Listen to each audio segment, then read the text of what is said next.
আপনি কি স্কুলে পড়া ইতিহাসকে পুরোপুরি সত্য বলে মনে করেন? তাহলে এই ভিডিওটি আপনার জন্য অনেকটা অস্বস্তির কারণ হতে পারে, কারণ আজ আমি এমন 3টি ইতিহাসের কথা বলবো যেগুলো সম্পর্কে আমরা স্কুলে জেনেছি কিন্তু পুরোটা নয়। মিশরের বিশালাকার পিরামিড ইতিহাসের এক অপরাজেয় সম্রাট এবং পৃথিবীর সবচেয়ে বড় লাইব্রেরি।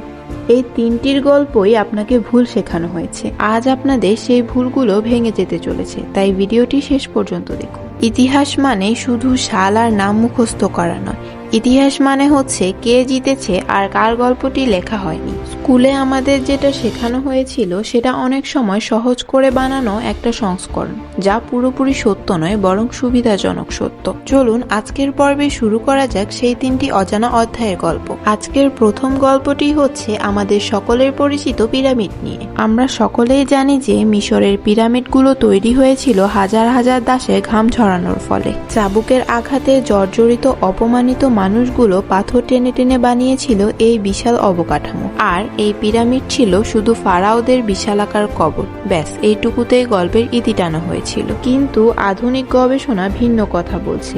পিরামিড বানানো সেই মানুষগুলো কোনো দাস ছিল না, তারা ছিল সুপ্রশিক্ষিত দক্ষ কারিগর। পিরামিডের খুব কাছেই প্রত্নতাত্ত্বিকরা খুঁজে পেয়েছেন একটা বিশাল শ্রমিক গ্রাম। সেখানে পাওয়া গেছে নিয়মিত পুষ্টিকর খাবারের প্রমাণ, আহত শ্রমিকদের চিকিৎসার চিহ্ন এবং ভাঙা হাড় জোড়া লাগানোর নিদর্শন। পিরামিডের একটা পাথরের ওজন ছিল প্রায় কয়েক টন। সেগুলোকে এত নিখুঁত কোণে বসানো হয়েছিল যে আজকের অত্যাধুনিক যন্ত্র ছাড়া সেটা প্রায় অকল্পনীয়।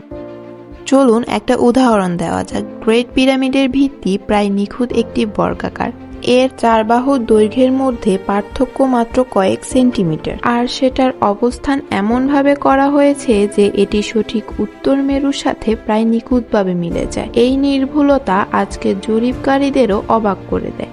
গ্রিক ঐতিহাসিকদের লেখা থেকে মূলত এই দাসত্বের গল্পটা ছড়িয়েছিল, কিন্তু সেটা কি পরাজিত সভ্যতাকে ছোট করে দেখানোর জন্য একটা অপপ্রচার ছিল? পিরামিড প্রমাণ করে দেয় যে প্রাচীন মানুষ আমাদের ধারণার চেয়েও অনেক বেশি উন্নত এবং অনেক বেশি সংগঠিত ছিল। কিন্তু এই সত্যটা আমাদের স্কুলের বইয়ে জায়গা পায়নি, কারণ ইতিহাসের পাতা উল্টে দেওয়ার চেয়ে একটা সহজ গল্প বলে দেওয়া বেশি সুবিধাজনক। চলুন এবার আমাদের দ্বিতীয় গল্পে আসা যাক। আমাদের দ্বিতীয় গল্পটি হচ্ছে আলেকজান্ডার দ্য গ্রেট নিয়ে। আমরা জানি যে আলেকজান্ডার ছিল অপরাজেয় এক মহানায়ক। সে পারস্য জয় করেছে, মিশর জয় করেছে এবং ভারত পর্যন্ত এসে পৌঁছেছে। তারপর হঠাৎ করে সে ফিরে গেল, কিন্তু কেন?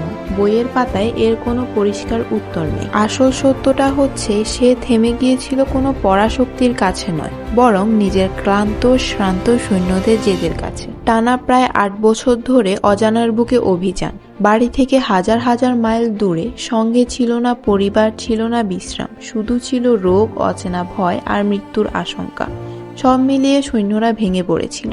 আর সামনে ছিল ভারতের বিখ্যাত যুদ্ধ কৌশল, বিশাল বিশাল যুদ্ধ হাতির ভয়ঙ্কর দৃশ্য আর অজানার এক শক্তির আতঙ্ক। ঝিরিঝিরি বৃষ্টি নামা সেই সন্ধ্যায় বিপাশা নদীর তীরে দাঁড়িয়ে সৈন্যরা স্পষ্ট জানিয়ে দেয় যে তারা আর এক কদমও সামনে যেতে রাজি নয়। আলেকজান্ডার 3 দিন তাঁবুর ভিতর বসে থেকে রাগে অভিমানে নিজেকে শুধিয়েছিলেন, কিন্তু সৈন্যদের সিদ্ধান্ত অটল ছিল। আলেকজান্ডার কোনো যুদ্ধে হারেনি, কিন্তু সামনে এগোনোর কোনো পথ ছিল না, জয়ের নিশ্চয়তাও ছিল না, তাই তাকে ফিরে যেতে হয়েছিল। ইতিহাসের এই সত্যটা স্কুলে কখনো পরিষ্কার করে বলা হয় না। একজন বীরের দুর্বলতা লুকিয়েই তাকে মহান বানানো হয়। আমাদের তৃতীয় এবং সর্বশেষ গল্পটি হচ্ছে লাইব্রেরি অফ আলেকজান্দ্রিয়া নিয়ে। বইয়ের পাতায় এক লাইনে লেখা আছে যে লাইব্রেরি অফ আলেকজান্দ্রিয়া একবার আগুনে পড়ে ছাই হয়ে গিয়েছিল, কিন্তু এর বাস্তব ইতিহাস আরো বেশি মর্মান্তিক এবং অনেক বেশি শিক্ষণীয়। এই লাইব্রেরি একদিনে ধ্বংস হয়নি। এখানে জমা ছিল পৃথিবীর নানা প্রান্তের অমূল্য জ্ঞান, বিজ্ঞান, গণিত, চিকিৎসা, জ্যোতির্বিজ্ঞান এবং দর্শন। এমন অসংখ্য বই আছে যার একটি মাত্র কপি ছিল পুরো পৃথিবীতে। জুলিয়াস সিজারের সময় একটা বড় আগুন লেগেছিল, কিন্তু তাতেও সব ধ্বংস হয়নি। তারপর ধীরে ধীরে রোমান শাসনের অবহেলা, বিভিন্ন যুদ্ধবিগ্রহ, ধর্মীয় সংঘাত, ছোট ছোট আগুনে এক এক করে পুড়েছে এই জ্ঞানের ভাণ্ডার। সবচেয়ে বড় আঘাতটি আসে 391 খ্রিস্টাব্দে, যখন সেরাপিস মন্দিরের লাইব্রেরিটি খ্রিস্টান ও পৌত্তলিকদের সংঘাতে সম্পূর্ণ ধ্বংস হয়ে যায়। মানুষ নিজের হাতে নিজের অর্জিত জ্ঞান নিজেই ধাপে ধাপে নষ্ট করেছে। আমরা আজ যে শহর বানাতে পেরেছি, সেই প্রাচীন সভ্যতার অনেক জ্ঞান আজ আমাদের হাতছাড়া।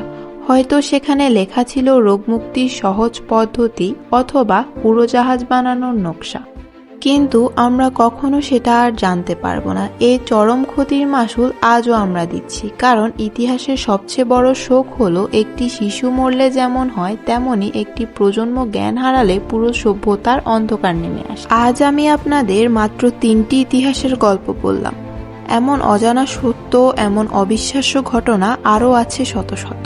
এমন ইতিহাসের ভুল ব্যাখ্যা রয়েছে আরো অনেক। কমেন্টে লিখে জানান কোন গল্পটা আপনাকে সবচেয়ে বেশি অবাক করেছে, আর ইতিহাসের কোন কোন ঘটনা নিয়ে আপনার সন্দেহ আছে, বা কোন গল্পের পুরো সত্যটা আপনি জানতে চান। আর এমন অজানা ইতিহাস জানতে চ্যানেলটি সাবস্ক্রাইব করুন, কারণ ইতিহাস সবসময় যেটা শেখানো হয় সেটাই পুরো সত্য নয়।